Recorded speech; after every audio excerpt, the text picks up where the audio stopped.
Welcome to another edition of Wagon Wheel on Spotify Live, not Spotify Green Room. They've changed it. It was Locker Room, then it was Green Room, but now it's Spotify Live. I look forward to the next name change to Spotify. Give this. If you're listening, obviously on Red Inca, on the podcast feed, or you're watching me on YouTube, what a treat for your eyes this is. Me sitting down in a chair. Although, if it makes you feel better, 10 seconds ago, I had to put together my entire desk because I took it apart and then realized I had to record this live. Huge thanks again to, the sponsors. Manscaped, if you use the code REDINCA, you get 20% off and free worldwide shipping. Thanks to Sports Social for hooking us up with ads. If you don't want to hear the ads, though, of course, the best way to go about that is to support us on Patreon, where you get an ad-free podcast and you get all sorts of other things. In fact, you also get the opportunity to ask questions first on this podcast if you go at the first class level or above, like James has. James says, there's a lot of talk about Anderson, Broad and Burns causing problems in Australia. Are you able to say what that really means or how it affected the team? I don't know about the Burns one, I'll be honest. I mean, I've heard about it, but I don't really know any details. Anderson and Broad for me was, I think, there was a definite split of opinion over, well, they wanted to play every test. Right, and they've taken 1,000 wickets between them. Is that right? 1,000? They've taken a lot of wickets between them. It must be 1,000. They didn't understand what was going on. To be honest, England, sort of bumbled around with that. The original thinking was fine, but then when the injuries came in, and they didn't particularly handle that well. So, I think that caused disharmony within the team, but there was way bigger problems than that all the way through. Obviously, Graham Thorpe was a big issue.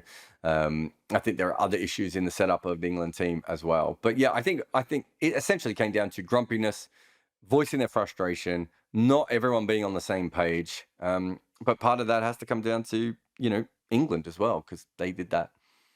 Will says, we talk a lot about players becoming more specialist in particular formats, but it seems to me that it's starting to happen with cricket too. I'm not sure if I've seen you and George Bell focus on the same games and tournaments in ages. Oh, cricket media too. Sorry, Will. How does that affect relationships between journalists when you're all off covering different things? Yeah, I think it changes. To be fair, me and George both covered the England-West Indies Test series, I think we both covered that. It just happened to be that he was out there and I was in a studio back in London with TalkSport. We only sent out half the team. Me and George have been best friends, but not best friends, very close friends. But, I don't want to rank him. He's in the top 7. Top 3 on a good day, top 20 on a bad day, same as everyone. He's been one of my best mates for a long time, and we'll be absolutely fine when we sit next to each other and start bullshitting next to each other as we usually do. But yeah, you do. I mean, I haven't been on any tours in a long time, so the only people I've really had to be able to talk cricket with, other than you guys really on here, is people on my podcast or on TalkSport. So it's probably, that is a little bit different to me than before. But I think that's always been the case. There are certain journalists that have always done more limited over stuff for varying reasons. There are certain journalists who only like to do test matches. Then you've got your franchise journalists sort of coming in as well. So yeah, it does affect it. It's a very small community that actually travel a lot. I was talking to a journalist about this recently. She's writing a big piece about Dilip Ramachandran. And I was trying to explain to her that, like, the ICC events are kind of the only time we all see each other, and it's like 25 people that are genuinely on the circuit consistently right across the game, and majority of those are probably England, and then a few Australian, a few Indian, and then a couple of New Zealanders, a couple of South Africans, and the way that it sort of peters out in that direction. So yeah, I was covering the England series. I at the moment, I'm in a situation where I have to cover series based on who is paying me. I might not always be in that situation. If I get another job, if I extend my business and those sorts of things, I'll be able to pick things when I want to. But that's the situation I want to be in. I don't. I was great working for Cricinfo, and they let me do all the biggest series, but I'd like to do the things that I'm most interested in. And so I'll probably chop and change more, which might mean less traveling at times, just because if you go out to the Ashes and the Ashes is crap, you can't fly to South Africa suddenly. Or maybe you can, depending on how much money you have. Satchmo says, should the toss be changed so that it only applies to the first test of a series? After that, with the choice alternating. I don't think so. I mean, if we're going to change the toss, I don't think that's where I would do it. I think that auction system with the toss is really, really interesting, of deciding who goes first with a run penalty. I like the idea of the away team doing it, although, the early data doesn't suggest that that was a great system. I don't know if I need the alternating system, if we're being honest. But I see why you would think that. Graham says, all international bowlers regularly checked for throwing. Chucked for throwing, I was going to say then. You can tell I've just put together an entire desk in 5 minutes before this broadcast. I know Jack Leach was found to be slightly during a routine test, and I've heard Mohammad Hafiz complain that he was only tested so often because he's a finger spinner. Yeah, so what happened was, late 2014, the ICC was really worried about off spinners and their actions for a long time. And then when Srinivasan took over the game, he emboldened them. It depends on who you talk to. So people within the ICC say, "Oh, we were going to do it anyway." People who know the ICC board say that Srinivasan basically phoned someone and they started checking out. I don't know what's true. Maybe Jeff Allardyce will tell us one day when he quits. But essentially, what happened was, at that point, we started checking all the off spinners, which is great. What we don't check, though, is the seam bowlers enough. Even the wrist spinners. I don't think many wrist spinners chuck, but, some wrist spinners bowl quicker balls, and you can certainly chuck on a quick ball. We also don't check enough left-arm finger spinners as well. Jack Leach was one of the few. So what should happen, really, is we should be at a point now where we can test in-game using either some sort of spatial tracking software or just sensors on the arm, and it should be a normal no ball. Every bowler in the world should be tested regularly. And Mohammad Hafiz is right that the finger spinners were picked on. I think they were picked on because of what had been going on with them, don't get me wrong. But at the same time, it's like, that doesn't really make any sense, because there may have been many other seam bowlers who should be tested. I don't think there should be any international bowlers who aren't routinely tested. And realistically, as I said, should be tested in the game. Which batter in history would you nominate to bat for your life? Satchmo. They have to survive for 90 overs. Well, that's no good. Survive for 90 overs. Because I was going to pick Shahid Afridi, because if you want someone to bat for your life, you want it to be fun. But if it's batting for 90 overs, probably would be Steve Smith, wouldn't it? Who's your bowling attacker? You've got Marshall, Lilly, Imran, Murali, Warne. Yeah, I think that's probably Steve Smith at the moment. All-time Bradman would have been pretty handy. Hanif Muhammad is probably another one that you'll be looking at for those, especially if you're looking at batting time. But yeah, any of those seems quite solid to me. I suppose Jack Hobbs back in the day. James says, as your piece, the ugly Australian approaches its third birthday, do you think the recent and unexpected outbreak of better Australia from the Australian team reflects a dying of the old ways? Or is it more so the personalities in the team have changed? Okay, I think, and I've written about this a fair bit, James, that I think that Australia has changed a lot as a country. And I think you're seeing, if you look at the fact that Andrew McDonald is the coach, George Bailey is the chairman of selectors, Pat Cummins is the captain, not sure you would have seen those three people in those positions in previous generations. I don't think they would have been seen as tough enough or hard enough or brutal enough. So I think there's a change all the way through. I don't think there's a big surprise that a lot of this has happened since James Sutherland has gone. Let's not forget that James Sutherland once said Test cricket is not tiddlywinks, and was actually supportive of what happened between Shane Warne and Marlon Samuels. I think under him, from people I know who worked at Cricket Australia, the actual organisation was quite full on. I certainly don't think you would have got away with what Cricket Australia did to their staff now, the way that you did in that previous era. So I think everything in cricket in Australia has changed. And I do think a newer generation is taking over as much as anything. Your comment about maybe the dormant side of it, I think that's still there. I do think, though, now when people are more like that, so the sort of old style, ugly Australian that I wrote in that article, I think there is now more people to tell them to pull their head in. Whereas I think before, well, we know David Warner, it was encouraged. I mean, That's David Warner's talked about that. He was encouraged to be that character. I don't think that's how the Australian team would do it anymore. That's not to say they won't sledge. It's not to say that they won't headbutt the line, their favourite phrase. But I don't think it's the same kind of situation that it was earlier. AB says, I've really been enjoying watching CSK and MI Flounder this year. Strikes me that at least MI has enough young talent to turn things around next year in a potential Archer edition. For CSK, what changes would you make to ensure that the 4-year cycle isn't a complete flop? I'd have to have a better look, AB, honestly, at their cycle. I think that they thought that getting senior players in, which is their normal way of doing things, was going to work.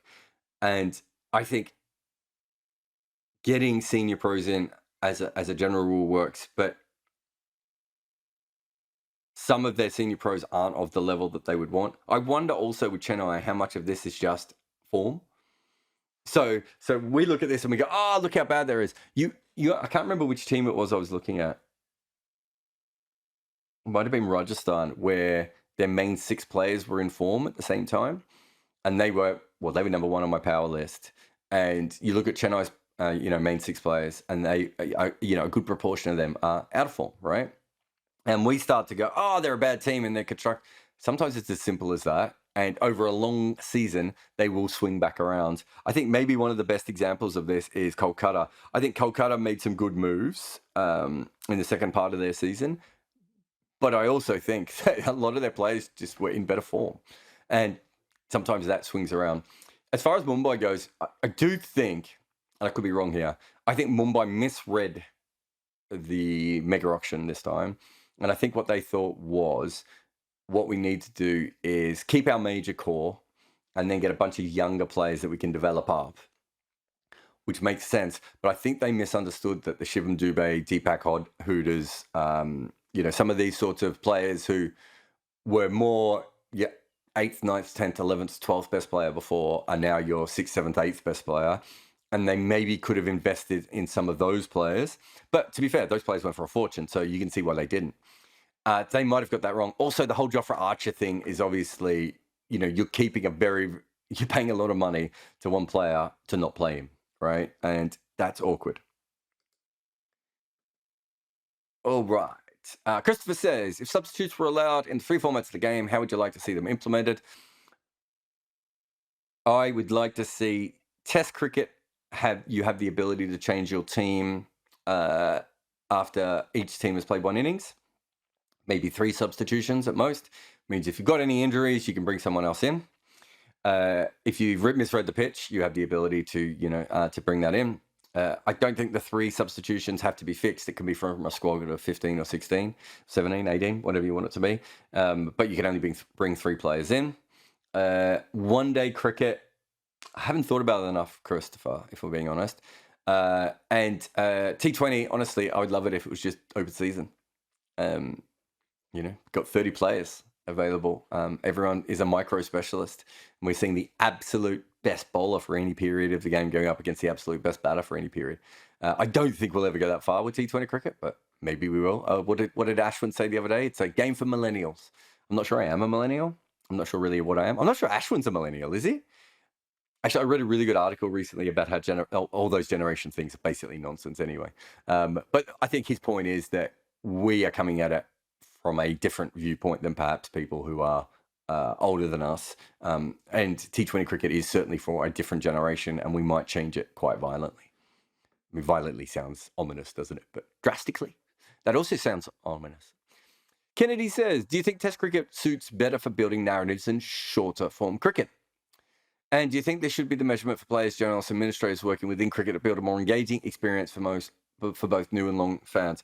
Okay, so the best part of this, Kennedy, is very, very simply that if you have Test cricket and it goes for 5 days, the narrative is woven into it that you have 7 hours of play, 7.5 hours of play these days, with your breaks. So that's the full day. Then you have the conversations afterwards. Then you have, the late night TV shows, you have, early morning breakfast shows, you have the newspapers, you have the websites, you have the podcast now, the video channels, all this sort of stuff. Then you sweep into day 2 coverage, right? that narrative is very natural. A 3-hour sport doesn't play that kind of narrative. And it's probably one of the reasons that cricket writing develops a lot better than other sports writing. T20 cricket's very hard for two reasons. One is it just doesn't have any of that. And most of the people who have been trained to write about cricket learnt to write on Test cricket. A little bit of one-day cricket, but not, certainly one-day cricket was never written on in the same level that Test cricket was. The other problem is that it's really hard to write anything about a game of T20 cricket that people read. We experimented with stuff at Crick Info, and if the game pops, then almost anything you put up works. But very few T20 games really pop because there's so many close games. If there's a controversy, you can write about the controversy. But a normal T20 game, just people don't read it. You might get more people watching it, but you don't get as many people reading it. What we worked on at Crick Info when I was there, and I don't know what they do now, was themes. So you've either got a theme coming into a game. So I might be doing a piece on Boovie for them, and we'll probably try and schedule that as on the day of a Sunrisers game. And then if he does something in that game, that piece will then be, pushed again that night. And the other thing I try and do is, a theme happens in T20. So Ashwin retiring out is a good one. I did Wides at the Death the other day. Those seem to work better. There's a narrative over a full season, though, which I think is actually almost as strong as a Test match or as a Test series. I don't think people have quite worked that out yet, though. But I certainly do believe that there's really good narratives over a season. And it's also, if you have a look at my work, Kennedy, it's why I kind of do it over a longer period, even. You got an extra question. Is Mumbai Indians fielding 5 genuine number 11s? Ashwin, Bumrah, Thampi, Undercut, Mills.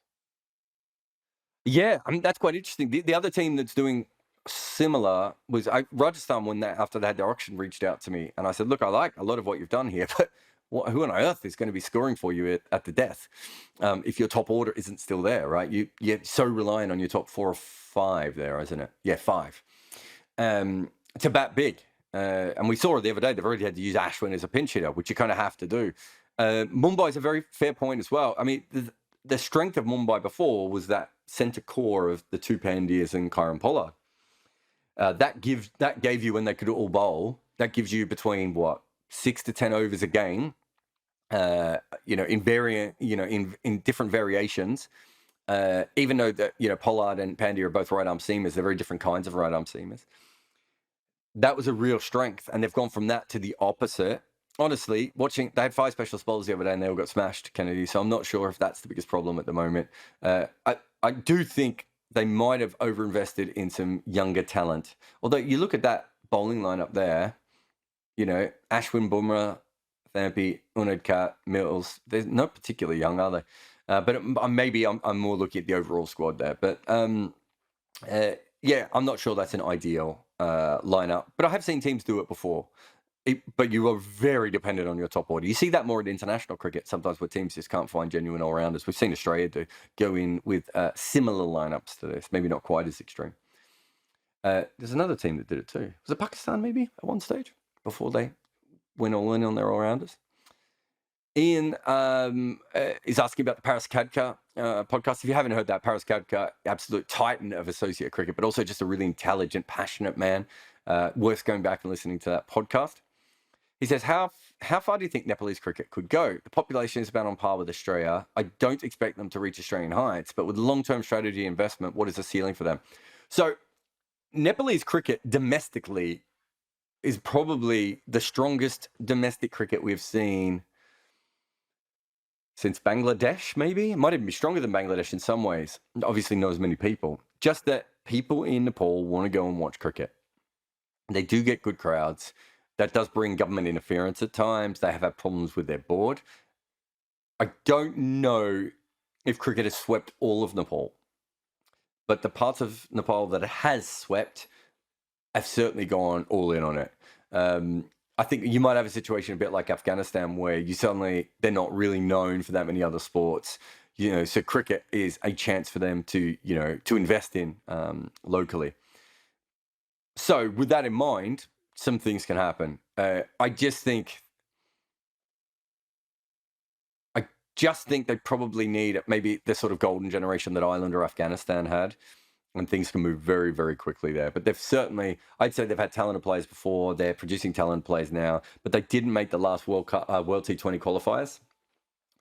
That's a bad sign, I think, for their cricket overall.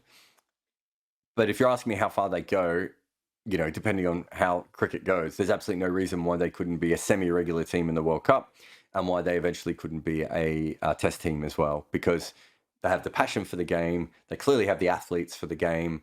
That's the government will support them. And I think going ahead, if it becomes the major sport in Nepal, generally, then, people will back it.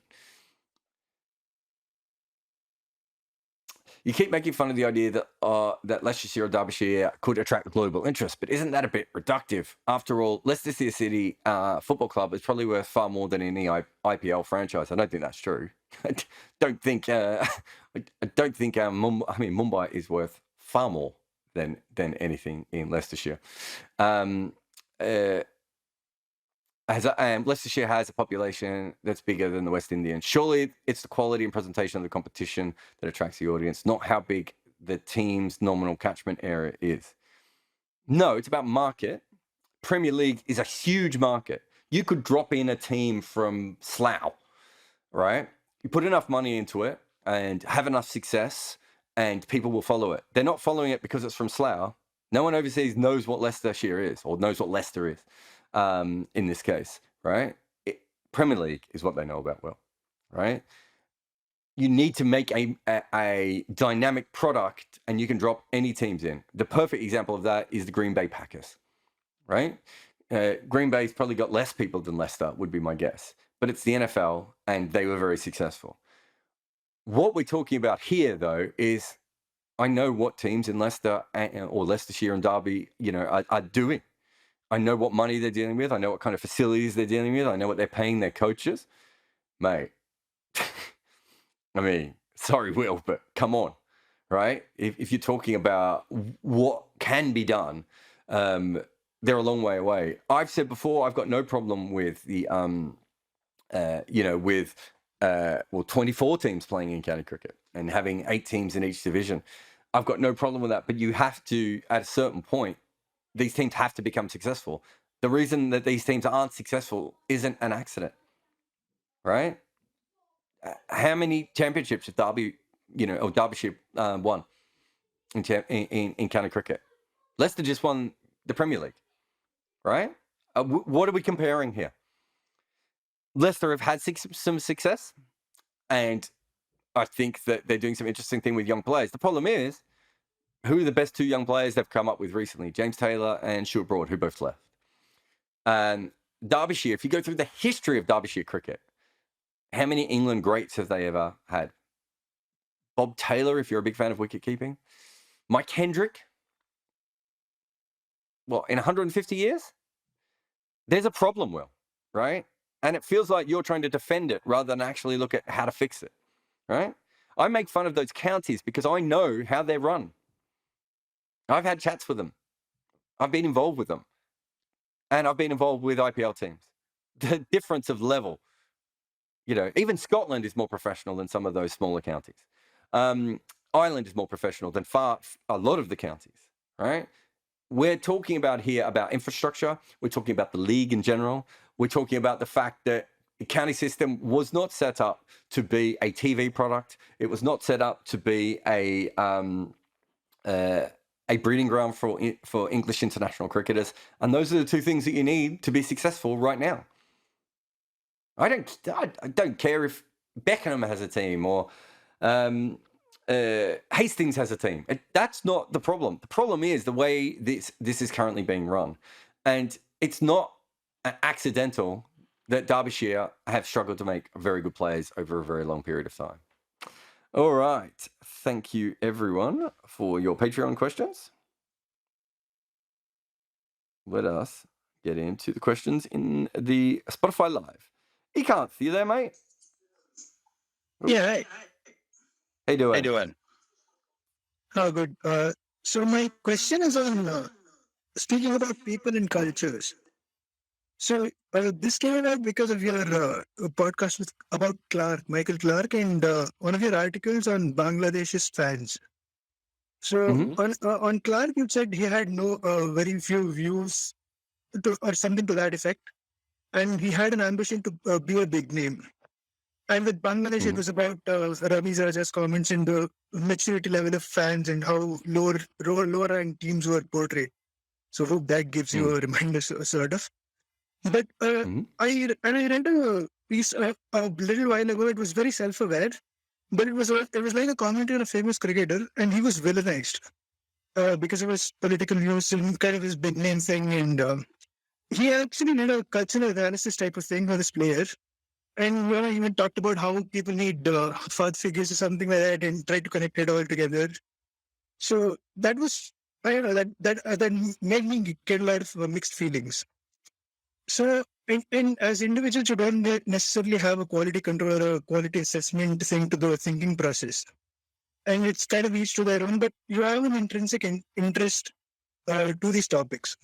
So, how do you think it should be handled so that it is somewhat insightful or helpful? So So, speaking with about Michael players and Clark, cultures. yeah. So with Michael Clark, what I was really trying to do there was explain to, well, everyone, even Australians, but certainly to non-Australians, why Michael Clark wasn't embraced. And one of the reasons was that Michael Clark had an airbrushed image of himself. And even though Australia is a little bit like that, but doesn't like to admit it, maybe it was a mirror Michael Clark was holding up. But if you compare him to Shane Warne and Dougie Bollinger, who let their flaws come out, right? Michael Clark went the other way. And I wanted to explain why the fan base didn't get Michael Clark. And I thought that was an important part of the Michael Clark story. And I knew it was something that Michael Clark would never be able to talk about himself. And, I knew his book wasn't going to cover that, right? The other side with the Bangladesh one, that to me felt like a really big issue that was always online that no one had ever talked about. And one of the things that I'm really interested in is the way that fan bases mature and change. So, if you look at Australia's reaction in Bodyline to what happened, you look at New Zealand's reaction to the underarm ball. You put both of those things in modern culture, and I think it would be different. There would still be controversies, but they would be different. And it's because of the way those fan bases were maturing, right? So the underarm was at a point where New Zealand were finally felt they were almost on an even pegging of Australia after years of Australia refusing to play them and New Zealand being afraid of playing them at times as well, right? And Bodyline was at a period where Australia finally thought they could dominate England, and then they thought England changed the rules of cricket. Changed the playing conditions, changed the way it was played on them, pulled the blanket out from under them. And I thought the Bangladesh Ramiz Raja one was a really interesting moment in time where you had a commentator who was quite openly speaking down about Bangladeshi cricket and cricketers at times. And you had a fan base that was rising up. And what I really wanted to do was put that into a historical context so that in 30 or 40 years' time, we can remember that as a key part of the Bangladesh journeys. You have to learn how to be a fan. Does that make sense? Right? Like as a culture, sorry, go. Yeah, so you have to learn how to be a fan. Oh, sorry, you go. Okay, so even now that the Ramesh Raja piece was what 4 or 5 years ago, and looking back on it, it is kind of ambiguous, let's say, because you haven't necessarily characterized him.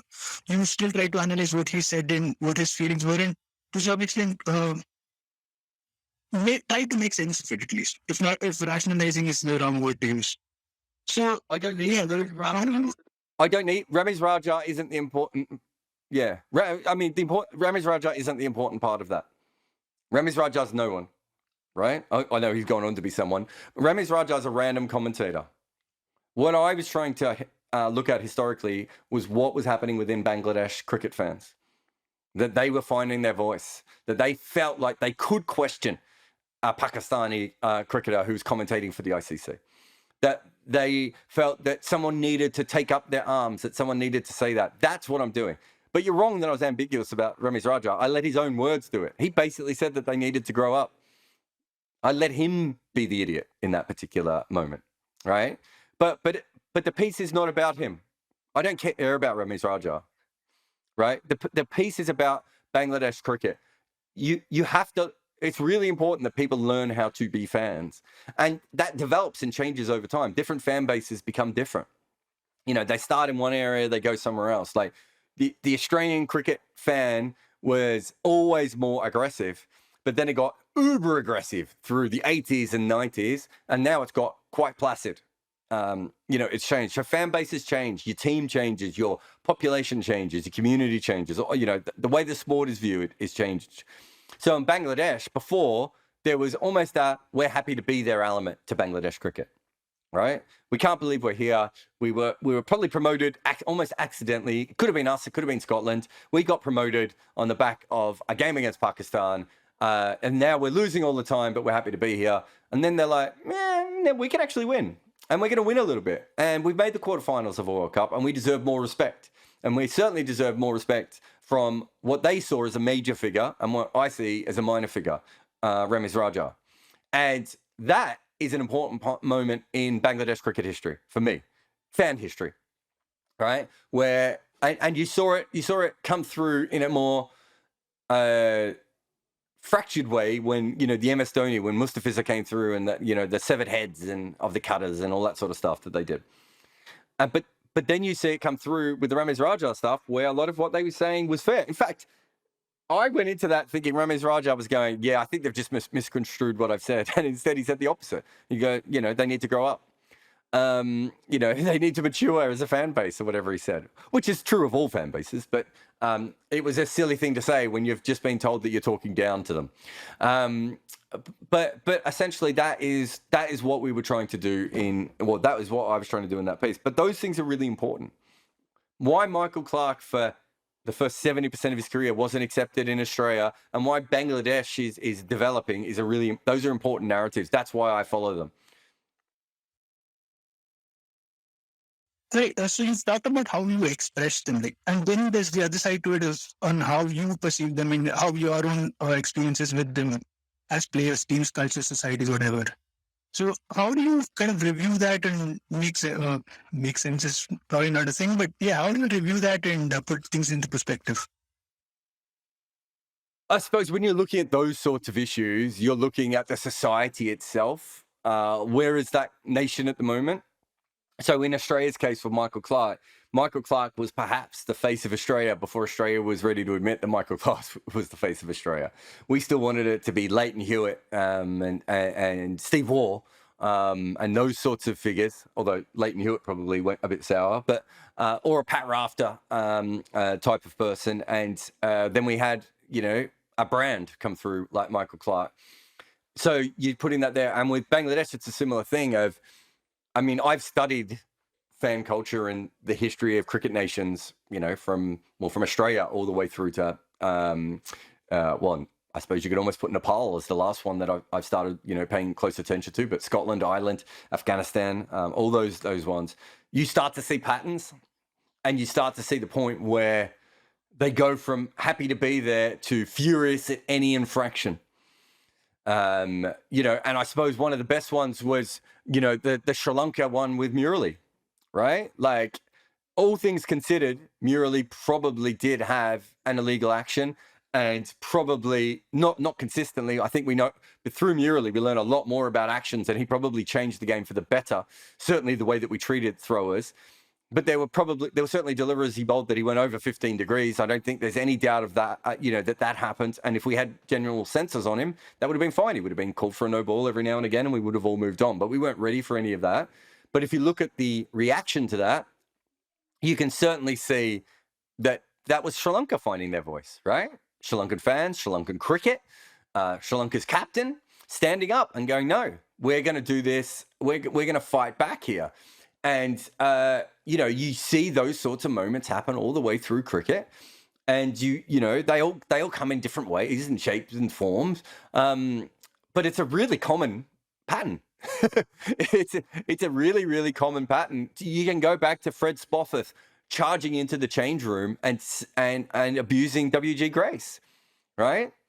It goes back that far. We're talking what, the fourth or fifth test, maybe I can't remember off the top of my head, maybe the sixth test ever played, where Australia went, wait a minute, who do you think you are to act like this in front of us? You may be a god in England, but to us, you're another cricketer, and you've rattled something that has changed. And what WG Grace did that day was probably emboldened Australian cricket, and you see those moments over and over again in different cricket cultures. You see Jeremy Coney and Glenn Turner out on the field basically go, these Australians, we can out strategize them. They're basic. We can be better than them, right? And then you see the fans get involved, and it starts on the field, but you can start to see these patterns again and again when you follow the history of cricket culture, India after 1983 is another perfect example of, wait a minute, we beat the West Indies at Lords, right? And the cricket culture changed. Before that, Indians were really fans of cricket. After 83, they become fans of Indian cricket, right? Those generations come through, and they're different than the generations before them. And you could say the same, that probably similar things happened with other countries, but was probably a little bit before our time. But we saw that with India, and we've seen similar things with Pakistan and Sri Lanka, and we will see similar things probably with Irish fans coming forward, and other ones. This is how it works. So when you're asking me what I'm seeing 150 years of cricket history, and then I want to distill that because someone has to write that. Someone has to tell people that this happened, that this culture changed at that time. And it might sound silly that the person they were calling out was at that time, semi-famous cricket commentator, but that's a big deal for them, right? Because they were part of Pakistan. And this is a guy who, was a major Pakistani player, who was talking about them in a way they didn't like, and for them to rise up.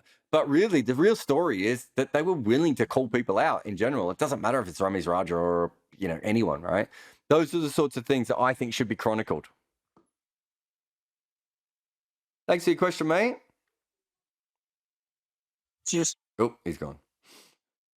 Jocks, you there? Yeah, I'm here. Can you hear me? Beautiful. What's your question, mate?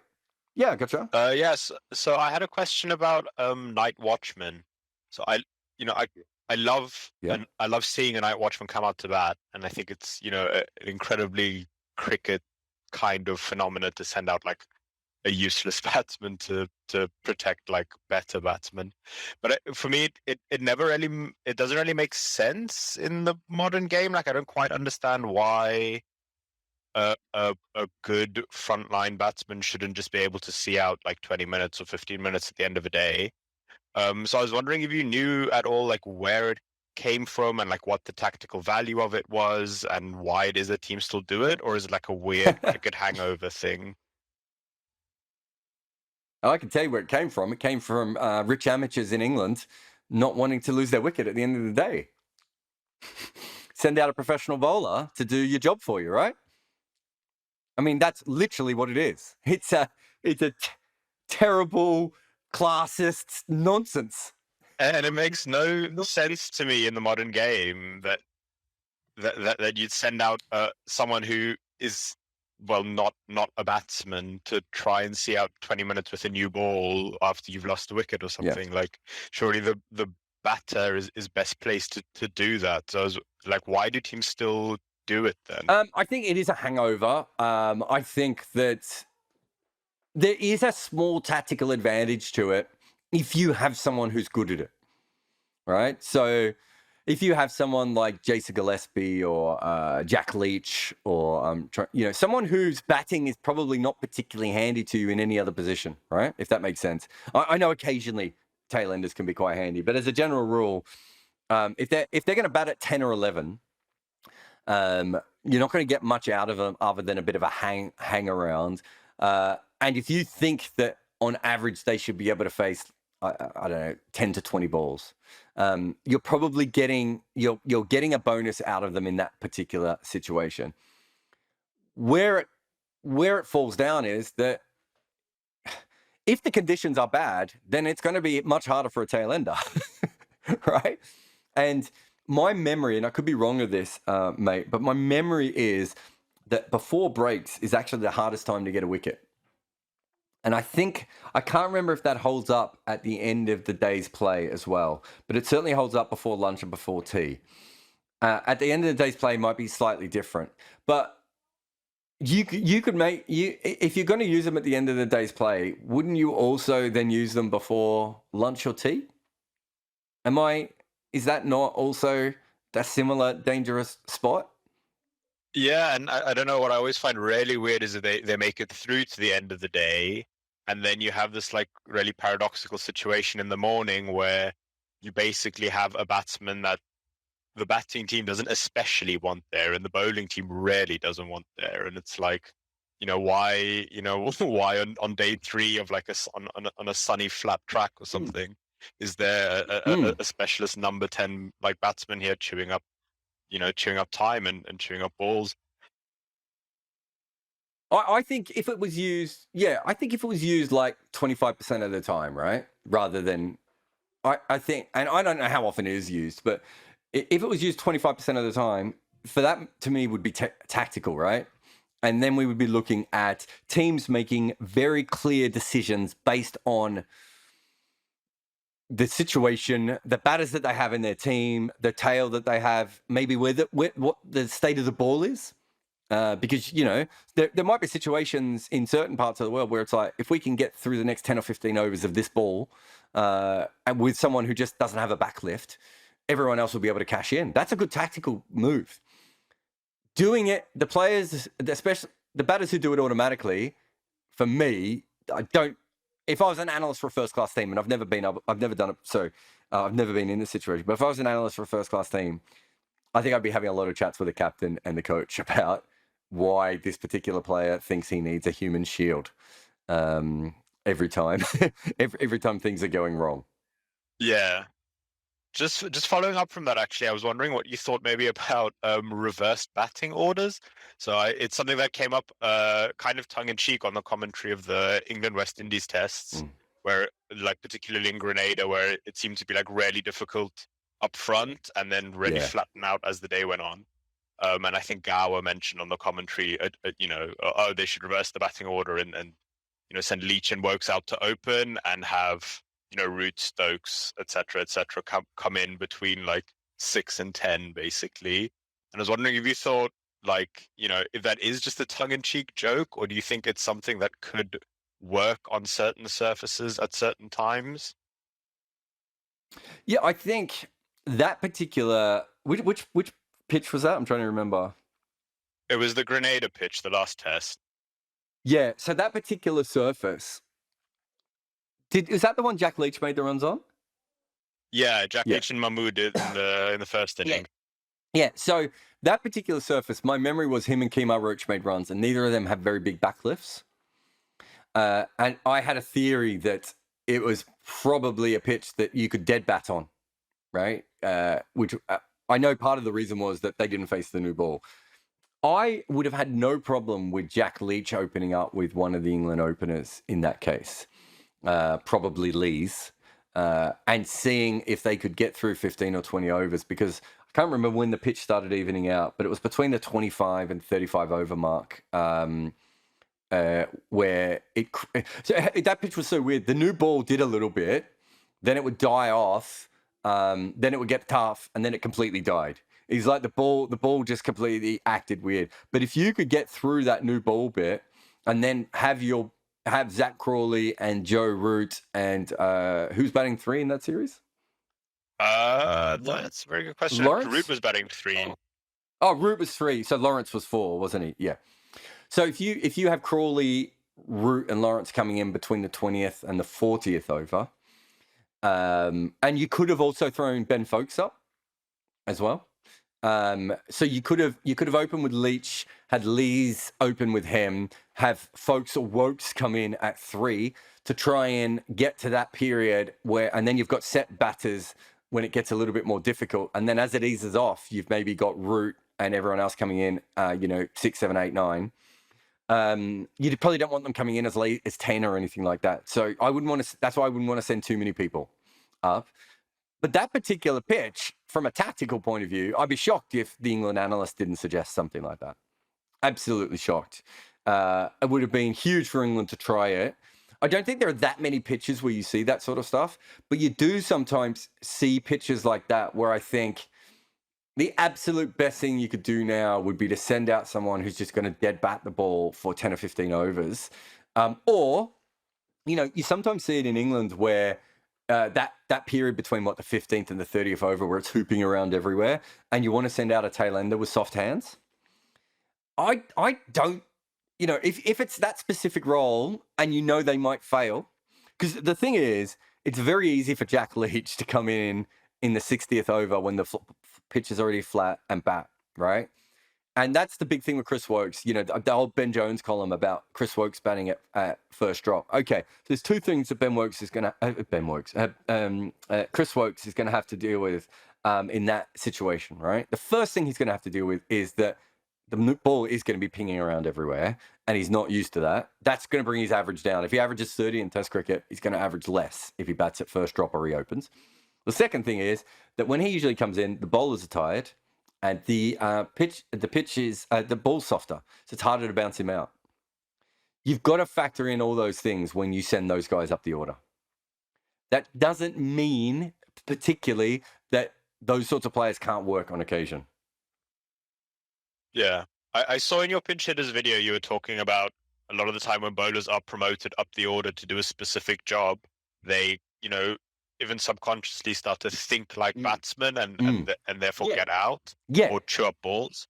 Do you think you'd see a similar thing in first class cricket? Yeah. Like if you were to try this kind of like batting by role, regardless of whether you're like traditionally a tail ender or whatever. You see it in club cricket. I mean, you see it in every level of cricket. If you send someone in at first drop, they get their first drop mindset on, right? We're so trained to believe that these positions make sense. I remember I was about 15 or so, and my senior team, I thought I was playing as a bowler, and they sent me out to bat first drop, and I thought I was in as a night watcher, and I didn't ask. I just assumed, right? And I went out there and I smashed like 60 or 70. And when I went out, the captain came up and he's like, "I knew you could do it."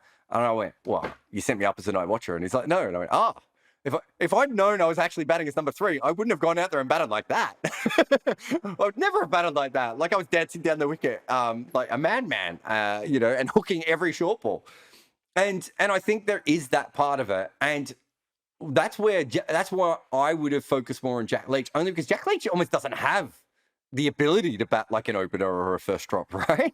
Like he's so, and that's why Jack Leach, Jason Gillespie, I'm trying to think of some others that we've seen in history of those sort of, Holgard was probably another very good one as well. Paul Harris, those sort of real dead bat guys where there's almost no back left, they are quite handy in different kinds of situations, right? The ball's pinging around, being able to put them in certain situations might actually help. Whereas Chris Wokes probably, if he specialized, if he specialized as a batter, there's no doubt that he would think a little bit more like a batter, and he has the shots of a batter, right? Yeah. So, I certainly think in those sorts of situations, I wouldn't go down that. But that's some excellent question, mate. Thanks so much for that. Great, thanks a lot. Cheers, mate. All right, we've got a couple in the text. Siddharth says, "Who's the second best cricketer of all time?" Obviously, Bradman number 1. My nominees are Sobers, Callis, Imran, and Marshall. See, Imran for 10 years, but the other first 10 years of his career weren't particularly spectacular. Callis is good, but did really bowl part-time overs. Sobers is good, and his record doesn't look as good because his bowling record, I should say, doesn't look as good because if he just stayed as a left-arm seamer, he probably averages, high 20s, and doesn't have to bowl left-arm wrist spin and left-arm finger spin.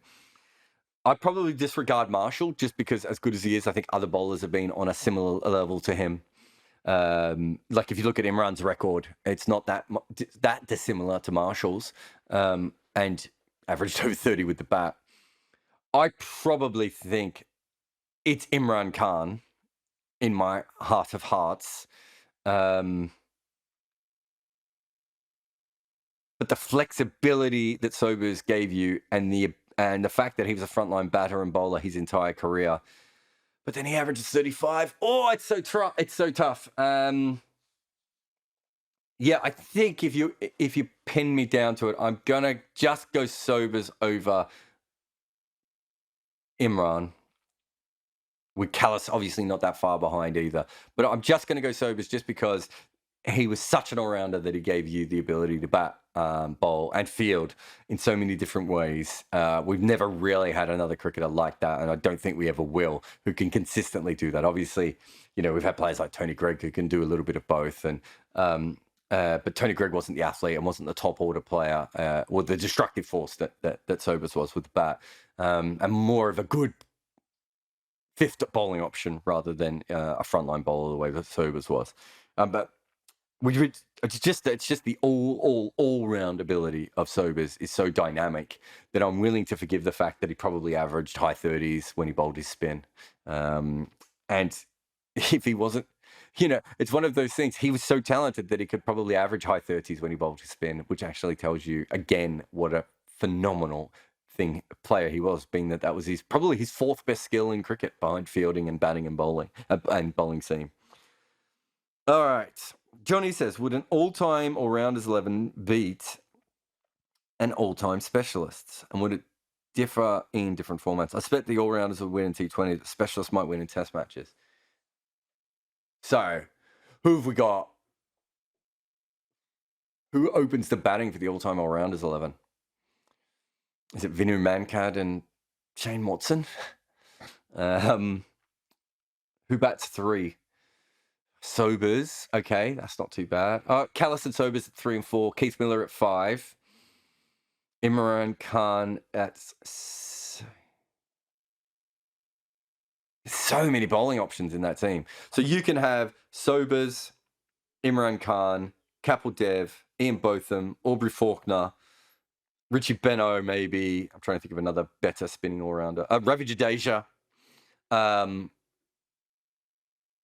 It just goes on and on and on, doesn't it? I kind of think that the all-rounder 11 beats the specialist 11, just because no matter what the best specialist 11 you put up against, there's a type of bowler that probably can bother them in that all-rounder bracket.